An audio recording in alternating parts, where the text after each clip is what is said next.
Ես ասեմ դες որ աշխարհում չկա մեկը որ պատերազմ ուզենա։ Բոլորը խաղաղություն են ուզում։ Նույն Հիտլերը շատ խաղաղասեր մարդ է եղել։ Ինքը ուզեցել է Եվրոպայում 2-3 միլիոն մարդ կոտորի, հрьяաներին վերացնի։ Ռուսաստանը մի քիչ մարդկանց կոտորի, մի վերջը մի 20 միլիոն 30 միլիոն մարդ կոտորի աշխարհում ու խաղաղություն ստեղծի։ Նույն Ալիևը եւ Ադրբեջանը եւ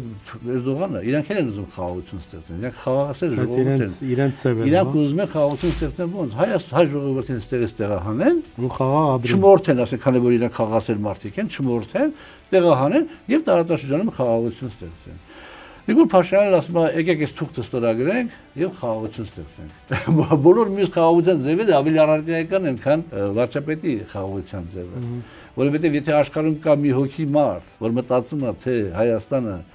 պատերազմական նկարտումներ ունի Ադրբեջանի կամ Թուրքիայի նկատմամբ, այդ մարդը խեղկատակ միամիտ է։ Այդ խմարտ ուզում է Մակրոնը լինի, ուզում է Տրամպը լինի, ուզում է Պուտինը լինի, եթե կասի, չէ, գիտես ինչ կա, Նիկոլ ջան։ Նկարդումներ, դուք աչք ունիք։ Այ դուք աչք ունիք, բան, դուք բան եք անում, Էրդողանը էս խեղճացած դες կանտոնում, մենք բոլոր դեպքերում վախենում ենք, դուք կարող եք պատահի հարձակվեք մեր վրա հանգարցակի, ասիկ իրանք կամ իրանք խեղկատակ են, կամ դիմացինին խեղկատակի տեղ են դնում։